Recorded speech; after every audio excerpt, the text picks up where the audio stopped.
नमस्कार, स्वागत है आपका जी बिजनेस पर। मैं हूं पूजा त्रिपाठी और आप देख रहे हैं मनी गुरु। आज हम बात करेंगे 28 मार्च को सेबी की बोर्ड की बैठक होने वाली है, जिसमें कि खबरें कुछ इस तरह की निकल कर आ रही हैं कि जो एक्सपेंस फी है उसमें कमी आ सकती है, जिसकी वजह से जो आपका एक्सपेंस रेशियो है उसमें ओवरऑल एक कमी देखने को मिल सकती है। और इस खबर की वजह से माना जा रहा है कि इन्वेस्टर्स के हाथ में जो रिटर्न है वो ज्यादा आएगा, इन्वेस्टर्स को ज्यादा फायदा मिलने की बात की जा रही है। इस खबर का मायना क्या है और निवेशकों को किस तरीके से फायदा होगा और क्या कौन कौन से कॉस्ट हैं आपको जो म्यूचुअल फंड लेते वक्त या एसआईपी लेते वक्त आपको देने पड़ते हैं, इसके बारे में भी हम थोड़ा बहुत समझने की कोशिश करेंगे। हमारे साथ मुंबई स्टूडियो से पूजा भिंडे जुड़ चुकी हैं आपके सवालों का जवाब देने के लिए। अगर आप भी हमारे साथ जुड़ना चाह रहे हैं तो टोल फ्री नंबर आपके स्क्रीन पर फ्लैश हो रहा है और मेल आईडी भी आप उसके जरिए अपने सवाल हमसे पूछ सकते हैं। पूजा, बहुत बहुत स्वागत आपका आज अपना समय हमें देने के लिए। और जैसा कि हम थोड़ी देर पहले बात कर रहे थे, 28 मार्च को बैठक होनी है और माना जा रहा है कि एक्सपेंस फी में कमी देखने को मिल सकती है। ये कॉस्ट किस तरीके का कॉस्ट है ये जो कि निवेशकों को देना पड़ता है? अगर इसमें कमी आती है तो क्या फायदा मिलेगा इन्वेस्टर्स को? जी देखिए पूजा, जैसे हम हमेशा म्यूचुअल फंड्स की बात करते हैं तो कहीं ना कहीं एक ध्यान में इन्वेस्टर्स को लगता है कि किस तरीके का कॉस्ट इन्वॉल्व है इसमें, कि कहीं ना कहीं कोई इनके हिडन चार्जेस तो नहीं है। तो इस चीज के ऊपर एक बहुत अच्छी क्लैरिटी सामने आएगी। एक्सपेंस रेशियो जो अब तक चार्ज होते आ रहा था वो यही एक रेंज थी उसकी, 2.5% मैक्सिमम चार्ज होता था इक्विटी म्यूचुअल फंड्स के लिए और डेट के लिए थोड़ा बहुत कम होता था, अराउंड 1.5% के आसपास होता था। ये जो कॉस्ट है वो एक फंड मैनेजर को एक स्कीम को चलाने के लिए एक स्पेशल मैं कहूँ तो एक आम भाषा में एक फंड चलाने के लिए जो कॉस्ट लगती है, जैसे फंड मैनेजमेंट चार्ज हो गई, डिस्ट्रीब्यूटर फीस हो गई, मार्केटिंग एक्सपेंसेस हो गए, ऑपरेटिंग एक्सपेंसेस हो गए, वो सारे बन के जो चार्जेस आते हैं वो चार्जेस को डिवाइड बाय जो AUM है वो स्कीम का, वो हो जाता है इनका एक्सपेंस रेशियो। तो उसकी जो रेंज है वो 2.25 टू 2.5% के रेंज में होता था अब तक। अब जो इसमें चेंजेस आए हैं, अब बीच में एक ऐसा भी न्यूज था कि इसमें बढ़ोतरी होगी, 30 बेसिस पॉइंट्स का इसमें एक इंक्रीज हो जाएगा एक्सपेंस रेशियो, 3.3% तक जाने वाला था। लेकिन इसमें भी अभी काफी चेंजेस आएंगे। जो 28 मार्च की जो बैठक है उसमें अगेन ये चीज सामने आ रही है कि इनफैक्ट एक्सपेंस रेशियो कम होगा। इसके पीछे ये है कि एक इन्होंने इस तरीके का एक क्लॉज रखा हुआ है कि 30% से ज्यादा अगर इनफ्लोज आ रहे हैं, जो टॉप 15 सिटीज से म्यूचुअल फंड्स के इनफ्लोज आ रहे हैं, उसके अलावा जो बाकी सिटीज से 30% से ज्यादा अगर इनफ्लोज आते हैं तो ये लोग 30 बेसिस पॉइंट्स का जो चार्ज एडिशनल लगाने वाले थे उसके सामने इसको कट कर देंगे और ये सीधा सीधा हो जाएगा 1.8% के आसपास। तो इससे जो निवेशक हैं उनको बहुत ज्यादा फायदा हो सकता है। जब हम कैलकुलेशन की बात करते हैं पूजा, तो जब हम दो स्कीम की बात करते हैं, जैसे फॉर एग्जाम्पल 1 लाख रुपए निवेश किया है, 15 साल का समय है और एक स्कीम ने समझो अराउंड 1% के आसपास एक्सपेंस रेशियो रखा है और दूसरी स्कीम ने समझो 0.5% का एक्सपेंस रेशियो रखा हुआ है, तो दोनों की वैल्यू 15 साल बाद जो 1% वाला है उसकी वैल्यू हो जाती है 8.9 लाख के आसपास और जो 0.5% एक्सपेंस रेशियो चार्ज करता है वो स्कीम की वैल्यू हो जाती है 10 लाख के आसपास। तो इस एग्जाम्पल से पता चलता है 1 लाख रुपए का डिफरेंस देखने को आता है। तो एक्सपेंस रेशियो में 50 पैसे का अगर हमें फायदा मिलता है तो आगे जाके फंड परफॉर्मेंस में और रिटर्न्स में काफी बेनिफिट मिलता है निवेशकों को। तो अच्छी खबर है, अच्छी चीज होने वाली है म्यूचुअल फंड्स के लिए। तो देखना होगा 28 मार्च को ये जो बैठक होती है इसमें किस तरीके के निर्णय निकल कर आते हैं और अगर ऐसा कुछ होता है तो निवेशकों के लिए काफी फायदेमंद होगा क्योंकि उनके हाथ में और ज्यादा पैसे आएंगे। पूजा, एक और चीज हम आपसे समझना चाहेंगे, ये जो जितने भी तरीके के कॉस्ट होते हैं, ये तो आपने बात की, हम बात कर रहे थे एक्सपेंस फी की फोकस करके क्योंकि इसी के ऊपर कुछ फैसला निकल कर आने वाला है, लेकिन और भी काफी तरीके के हिडन चार्जेस होते हैं जैसा कि आप थोड़ी देर पहले बता रही थी। तो अगर निवेशकों को उनके बारे में पता करना है तो कहां से पता लग सकता है ये सारी चीजें? देखिए, म्यूचुअल फंड रिलेटेड जितना भी आपको ट्रांसपेरेंसी या क्लैरिटी चाहिए सब सेबी की वेबसाइट पे मिल जाता है, sebi.gov.in पे। उस पे एक्सपेंस रेशियो के जितने भी डिटेल्स जैसे मैंने आपको बताए, मेजरली यही एक्सपेंस है, मार्केटिंग एक्सपेंसेस है, ऑपरेटिंग एक्सपेंसेस है, डिस्ट्रीब्यूटर फीस है, रजिस्ट्रार फीस है, ट्रस्टी फीस है, ये सबका एक परसेंटेज निकल के आता है वो बेसिस पॉइंट्स के हिसाब से हम वो परसेंटेज कैलकुलेट करते हैं। और आप कोई भी वेबसाइट पकड़ लीजिए जहां पे आपको म्यूचुअल फंड स्कीम का आप नाम लिखिए, आप उस वेबसाइट पे जैसे मनी कंट्रोल है या कोई भी आप वेबसाइट पे जाइए और उस पे आपको एक्सपेंस रेशियो बाजू में लिखा नजर आएगा। वो एक्सपेंस रेशियो का जो परसेंटेज है वो ज्यादा से ज्यादा 1.5 से 2.5% तक मैक्सिमम होता है इक्विटी फंड में। इसका मतलब कि पूरा जो स्कीम है उसका चार्ज इतना है, वो चार्ज के बाद हमें जो रिटर्न्स मिलते हैं वो उसके बाद के रिटर्न्स है। मतलब अगर कोई स्कीम ने 12 से 15% रिटर्न दिया, जैसे हम हमेशा कैलकुलेट करते हैं पूजा कि ये स्कीम ने 12% रिटर्न दिया है या 15% रिटर्न दिया है, तो वो जो स्कीम रिटर्न्स आते हैं वो एक्सपेंस रेशियो निकालने के बाद के रिटर्न्स हैं। तो ये टेंशन लेने की जरूरत नहीं है निवेशकों को कि ये रिटर्न्स के ऊपर इनको चार्ज लगेगा और इनके रिटर्न और कम हो जाएंगे। ओके, तो ये यहाँ पे अच्छा क्लैरिफिकेशन दे दिया आपने। तो इस तरह की कंफ्यूजन रहती है अक्सर निवेशकों को, तो इस बात को ध्यान में रख दें, इस हिसाब से आप कंपेयर करें। और अगर उससे रिलेटेड आपके कॉस्ट से रिलेटेड किस तरह की फीस आपसे वसूली जा रही है, किस तरह के चार्जेस आपको देने पड़ रहे हैं, ये सब एडवाइजर से एक बार जरूर बात कर लीजिए, जिसके भी थ्रू आप SIP ले रहे हैं। तो ये सारी चीजें समझना बहुत जरूरी हो जाती है। चलिए, अगर आपके भी इससे जुड़े कोई सवाल हैं तो आप हमसे जुड़ सकते हैं। इस बीच हमारे साथ पहले दर्शक जुड़ चुके हैं, आभास गुप्ता जी। आभास जी नमस्कार, कहाँ से बोल रहे हैं आप? मैम, मैं जयपुर से बोल रहा हूँ। सब दोनों पूजा मैम को मेरा नमस्ते। Thank you so much sir. जी मैम। जी, सवाल पूछिए अपना, क्या जानना चाह रहे हैं आप?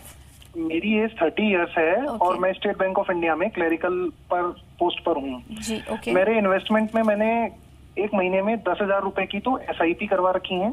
उसमें 3 SBI में है, एक HDFC में है, एक कोटक में है। ओके। कोटक में है कोटक सेलेक्ट फोकस फंड 2000 की, HDFC में HDFC mid cap opportunity fund 2000 की, SBI में जो 3 है उसमें से एक है ब्लू चिप फंड 3000 की, 1000 की मल्टी कैप और 2000 की मैग्नम ग्लोबल। ओके, कुल 10,000 की आपकी चल रही है SIP इस वक्त। और SBI की आपने? जी, SIP। हाँ, मैं नहीं, इसमें से 6,000 की SBI की और 4,000 में से 2,000 HDFC और 2,000 कोटक है। ओके, ठीक है। तो आपको राय दिलवा देते हैं, आपका पोर्टफोलियो किस तरीके का है और क्या कुछ बदलाव की आपको जरूरत है। पूजा, क्या सजेस्ट करेंगे आप इन्हें? आभाष, सबसे पहले तो मैं आपको ये कहना चाहूंगी कि आपने सिलेक्शन कर लिया है, आपने SIP शुरू कर लिया, आपने गोल सेट किया है कोई? कुछ स्पेसिफिक तो नहीं है, लेकिन हाँ ये है कि फ्यूचर में चाइल्ड एजुकेशन या मैरिज के लिए एक अच्छा हैंडसम अमाउंट मुझे चाहिए। जी देखिए आभाष, यही तरीके का एक जो प्लानिंग है ना, इसमें थोड़ा और क्लैरिटी लाइए। जैसे हम गोल बेस्ड प्लानिंग बोलते हैं, आपने SIP की शुरुआत कर ली, आप कह रहे हैं आपको फ्यूचर में एजुकेशन और मैरिज, ये 2 गोल्स थोड़े बहुत आपको अभी से नजर आ रहे हैं, लेकिन ये गोल्स कितने साल बाद आएंगे? जैसे एजुकेशन कौन से साल पे आएगा, मैरिज कौन से साल पे आएगा, और उसकी जो अमाउंट है आज की डेट पे समझो एजुकेशन में 10-1 लाख लग जाता है अगर आपको उनको बच्चों को MBA कराना है, अब्रॉड भेजना है या इंजीनियरिंग कराना है। लेकिन यही कॉस्ट 15 साल बाद, 18 साल बाद इन्फ्लेट होके डबल या ट्रिपल हो जाएगी। तो उस वैल्यू की प्लानिंग को अभी से अगर हम कैलकुलेट करें तो कितने की SIP लगेगी, इस तरीके से हम पूरी फाइनेंशियल प्लानिंग करते हैं। तो आप इस चीज का ध्यान रखें कि आप इसको शांति से बैठ के आपके फैमिली के साथ कि क्या एजुकेशन के लिए कितना खर्चा लगेगा उसकी प्लानिंग करें, मैरिज के लिए कितना खर्चा लगेगा उसकी प्लानिंग करें। बाकी 10,000 के SIP की जो आपने शुरुआत की है, फंड्स का सिलेक्शन में देखूं तो आपने एक तो AMC ज्यादा डाइवर्सिफाई नहीं किया, SBI के आपने 3 फंड्स लेके रखे, स्कीम्स की डाइवर्सिफिकेशन कर लिए, तो वो एक अच्छी बात है। ब्लू चिप अच्छा कैटेगरी का फंड है, लार्ज कैप में कंटिन्यू करें। मैग्नम ग्लोबल थोड़ा रिस्की फंड है, मिड कैप कैटेगरी में, रिव्यू करते रहिए, कंटिन्यू करने में कोई दिक्कत नहीं है, लेकिन लॉन्ग टर्म के लिए रखें। SBI magnum multi cap category का शानदार फंड है वो। Kotak select focus again large cap की तरफ ज्यादा जाता है। HDFC mid cap opportunity mid cap category में बढ़िया फंड है।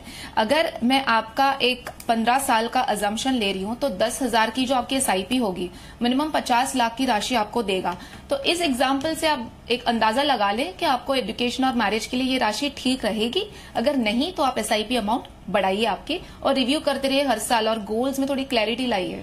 ओके, तो आभास जी ये कुछ राय आपको दे दी गई है, 2 फंड्स बंद करने की भी राय दी है और उस हिसाब से आप अपने पोर्टफोलियो में बदलाव कर सकते हैं। अगले दर्शक हमारे साथ अमनदीप सिंह जुड़े हैं। अमनदीप जी नमस्कार। नमस्कार मैम। नमस्कार, आपका मेल हमें मिला। फर्स्ट ऑफ ऑल सॉरी, थोड़ा टाइम लग गया आपका सवाल लेने में, और आपने लिखा कि आप काफी समय से हमारे कॉल का वेट कर रहे थे। काफी सारे सवाल होते हैं सर, इसलिए कभी कभार डिले हो जाता है। I understand ma'am, but still thank you so much for taking my question. Thank you so much. Thank you so much for sending your queries. आप सवाल पूछिए अपना सर। सो मैंने means after seeing your programme only means 6 महीने पहले तक I was not aware mutual funds क्या होता है, कैसे होता है। आपकी वीडियोस देख देख के आई स्टार्टेड डूइंग सिप, और मैंने अपना जो पोर्टफोलियो बनाया है आपके जो जजेस आते हैं उनकी सजेशन से, सो मैंने आपको मेल किया है। सो कैन यू चेक कि इज इट ओके? मैंने अपना गोल भी मेंशन किया है मेल में। काफी सारे फंड्स लिए हुए हैं आपने, शायद नहीं 5-6 फंड्स हैं आपके पोर्टफोलियो में। 5 फंड्स हैं मैम। 5 फंड्स हैं आपके, और आपने हेल्थ इंश्योरेंस और टर्म इंश्योरेंस पर भी सवाल पूछा है। हाँ, मैं आई वाज कंफ्यूज कि कौन सी बेटर है कि if I survive the whole period तो टर्म इंश्योरेंस में तो वो मुझे लगा नुकसान ज्यादा हो जाएगा। दोनों के पर्पस अलग अलग होते हैं अमनदीप जी, लेकिन चलिए और ज्यादा राय देने के लिए पूजा हमारे साथ जुड़ी हुई है। पूजा, इनका पोर्टफोलियो कैसा है? जी देखिए, सबसे पहले पूजा हमें इन्हें इस चीज के बारे में बताना होगा कि टर्म इंश्योरेंस में नुकसान नहीं है। अमनदीप सॉरी, आप 33 इयर्स के हैं, आप मैरिड हैं, और आपका 2.5 साल का एक छोटा लड़का है। अब जब मैं आपको इस चीज पे रोशनी देना चाहूंगी इंश्योरेंस क्यों जरूरी है। आपकी फैमिली में आप ब्रेड अर्नर हैं, आप काम कर रहे हैं, आप पैसा कमा रहे हैं, आप घर खर्च या घर चला रहे हैं, मैं कहना चाहूंगी, तो आपके ऊपर 2 डिपेंडेंस हैं। आप अच्छा खासा इन्वेस्ट कर रहे हैं, आपकी लाइफस्टाइल अच्छी खासी चल रही है, लेकिन कुछ खुदा ना खास्ता कुछ हो जाए तो अपनी फैमिली को सिक्योर करने के लिए टर्म इंश्योरेंस होना बहुत जरूरी है। आज बच्चे छोटे हैं, बीवी डिपेंडेंट है अगर, तो अगले 15-20 साल बहुत क्रूशियल है। बच्चे की पढ़ाई, बच्चे का पूरा जो एजुकेशन आएगा वो कहाँ से आएगा। इस वजह से इंश्योरेंस लेना बहुत जरूरी है। इन्वेस्टमेंट्स तो आपके अगर ज्यादा रहेंगे तो काम आएंगे ना। अभी तो आपने इन्वेस्टमेंट शुरू किया है तो ज्यादा इन्वेस्टमेंट है नहीं, इस वजह से इंश्योरेंस, हेल्थ इंश्योरेंस भी उतना ही इंपॉर्टेंट है, और term insurance, plain term insurance बहुत इंपॉर्टेंट है आपकी फैमिली को सिक्योर करने के लिए। आपकी जो सालाना इनकम है उसका मिनिमम 20 टाइम्स का आपको इंश्योरेंस होना चाहिए, और आपका इनकम मैंने कैलकुलेट किया, उस हिसाब से आपको मिनिमम 1 करोड़ की टर्म पॉलिसी लगेगी। और आपकी एज में ये पॉलिसी महज 15 से 20 हजार के अंदर आएगी सालाना। उतना आप आराम से निवेश कर सकते हैं, और इसके सामने आपको अच्छा खासा रिस्क कवर मिलेगा। जो हेल्थ इंश्योरेंस है वो भी जैसे पूजा ने भी बताया बहुत इंपॉर्टेंट है। पूरी फैमिली फ्लोटर का आप एक प्लान ले लें, मिनिमम 10 लाख का आप एक प्लान ले लें, जिसमें आपको एक हाई एंड, आप उसमें कोई कैपिंग ना हो, उसमें आपको अच्छा खासा इंश्योरेंस मिले, और उसमें आपको एनसीबी वगैरह है, कोई कैपिंग नहीं होनी चाहिए। इस तरीके का प्लान आप रखें। जो आपने इन्वेस्टमेंट्स बताए हैं, जो आपने प्लान आउट किया, आप 10,000 की एसआईपी कर रहे हैं, और आपके जो गोल्स हैं, 2 गोल्स आपने क्लियरली बताए हैं। 50 लाख की राशि चाहते हैं आप 15 साल बाद, उसके लिए मिनिमम अभी से 10,000 की एसआईपी लगेगी, और 1 करोड़ की राशि चाहते हैं आप 20 साल बाद, उसके लिए भी आपको 10,000 की एसआईपी लगेगी, और आपने अभी से 10,000 की एसआईपी शुरू कर रखी है। तो मैं कहूंगी आगे जाके इन्हीं एसआईपीज में आप टॉपअप करें। और जैसे फंड्स आपने मेंशन किए हैं, काफी डाइवर्सिफाइड आपका पोर्टफोलियो, आपने mid cap, small cap, multi cap, large cap सब कुछ ले रखा है। इनफैक्ट आपने एक ईएलएसएस भी शुरू कर रखा है, अच्छी बात है। तो इन्हीं स्कीम्स में आप टॉपअप करें। बाकी आपने एक यूटीआई में डेट फंड में ले रखा है, उसमें आप शॉर्ट टर्म के लिए निवेश रखें। आपका एक बजाज का यूलिप प्लान ले रखा है, जिसमें मैं कहूंगी कि उसमें चार्जेस थोड़े ज्यादा हैं। तो जो हम कहते हैं इंश्योरेंस और इन्वेस्टमेंट, वो दोनों आप अलग रखेंगे तो वहां पे आपके चार्जेस थोड़े बच सकते हैं, और आपका इंश्योरेंस ज्यादा भी कवर होगा और लंबे समय के लिए भी कवर होगा। बहुत इंपॉर्टेंट है ये चीज। आजकल 75 की एज तक इंश्योरेंस मिलता है, तो ये आपको लेना बहुत जरूरी है। और जो इन्वेस्टमेंट है वो तो आप वैसे भी एसआईपी के द्वारा कर रहे हैं, तो इतने चार्जेस वगैरह हमें नहीं उसमें इस तरीके के प्रोडक्ट्स में डालना है। तो इस तरीके से आप प्लान करें पूरा पोर्टफोलियो। और कोई गोल्स हैं आपके तो उसको भी मेंशन करें, और ये गोल्स में इन्फ्लेशन को जरूर ध्यान में रख के आगे काउंट करिएगा। बिल्कुल। तो अमनदीप जी, ये राय आपको दे दी गई है, फंड्स आपके अच्छे हैं, आप कंटिन्यू रखिए। यूलिप प्लान से बाहर निकलने की राय आपको दी जा रही है। एक और दर्शक हमारे साथ इस वक्त जुड़ रहे हैं, अखिलेश जी, फोन लाइन के जरिए। नमस्कार अखिलेश। नमस्कार मैम। नमस्कार, कहाँ पर निवेश कर रहे हैं आप? मैम अभी HDFC के टॉप 200 और मिड कैप ऑफर 70 फंड है। ओके। जिसमें टॉप 200 में 2000 की SIP है और मिड कैप अपॉर्चुनिटी में 3500 की SIP है। ओके, और किस लिए कर रहे हैं आप SIP? गोल क्या है आपका? क्या है ये? बिटिया की एजुकेशन के लिए। बिटिया के एजुकेशन के लिए आपको रकम चाहिए। कितने समय के लिए आप कर रहे हैं निवेश? टाइम फ्रेम क्या है? 15 साल लिखकर 15 साल के लिए आप कर रहे हैं? जी हाँ, 15 साल का। चलिए, आपको राय दिलवा देते हैं कि इतने टाइम फ्रेम में इस SIP के जरिए आप अपना जो गोल है वो अचीव कर सकते हैं या नहीं। पूजा, आप क्या सजेस्ट करेंगे इन्हें?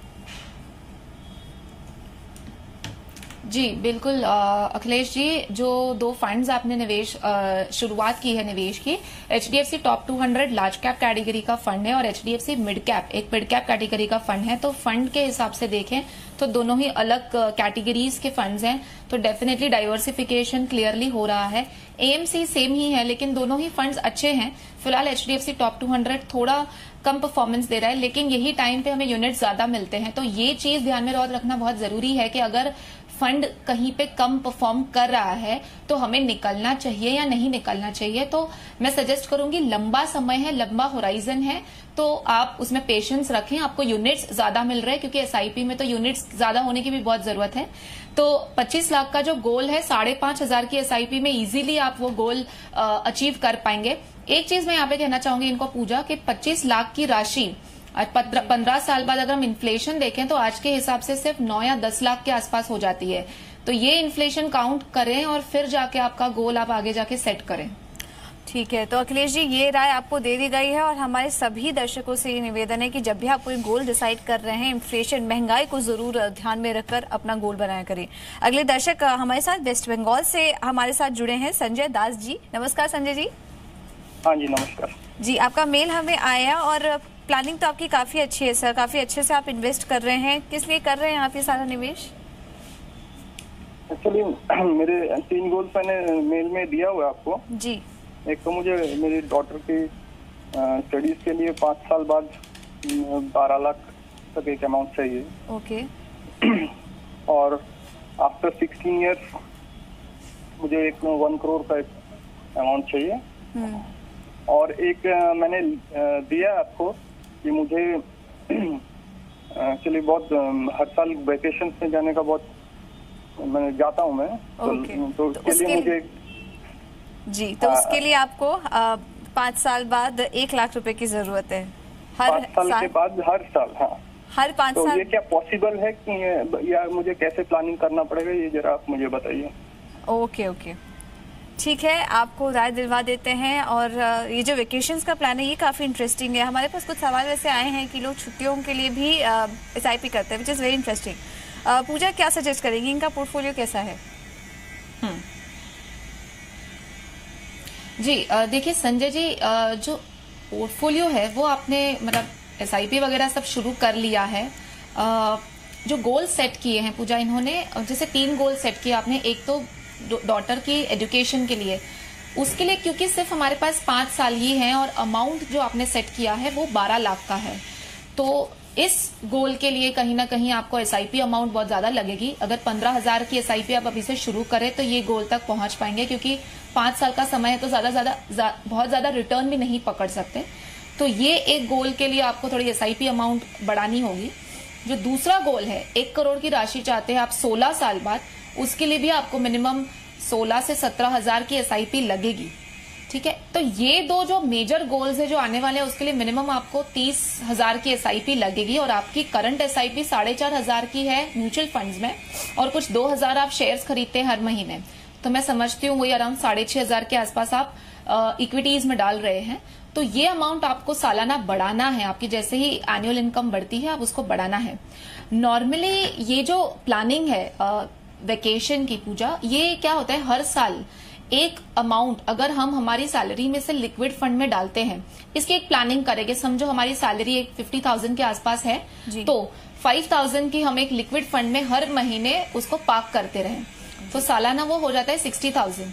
तो उसको इस तरीके से प्लान करें कि हमें समझो हर साल 1 लाख की राशि जैसे इन्हें चाहिए, तो आप मिनिमम 8,000 लिक्विड फंड में पार्क करते रहिए, और उसको जब महीने का जो भी आप मंथ डिसाइड करते हैं वेकेशन का, उसको उस तरीके से लिक्विड फंड से निकालें। जी, ऐसी एक और प्लानिंग होती है कि अगर हमने म्यूचुअल फंड में निवेश करा हुआ है एक लमसम अमाउंट, जैसे आपका एक लमसम अमाउंट निवेश होगा, जो एफडीज मैच्योर होंगी, जो आप लैंड की बात कर रहे हैं वो मैच्योर, ये सब 2021 और 2022 तक ये सब आने वाला है। आपका एक 12-15 लाख का एक जो अमाउंट है, तो उस समय पे ये 15 लाख की राशि अगर आपने एक बैलेंस फंड में फॉर एग्जांपल डाल दिया म्यूचुअल फंड के, जिसमें इक्विटी 60-65% तक है, बैलेंस डेट है, इसमें डालने के बाद आप SWP देंगे सालाना 8% के हिसाब से, तो आपको 1,20,000 हर साल आप इसमें से निकाल सकते हो और फिर आपकी ये जो वेकेशन वाली प्लानिंग है वो उसमें से ही हो जाएगी।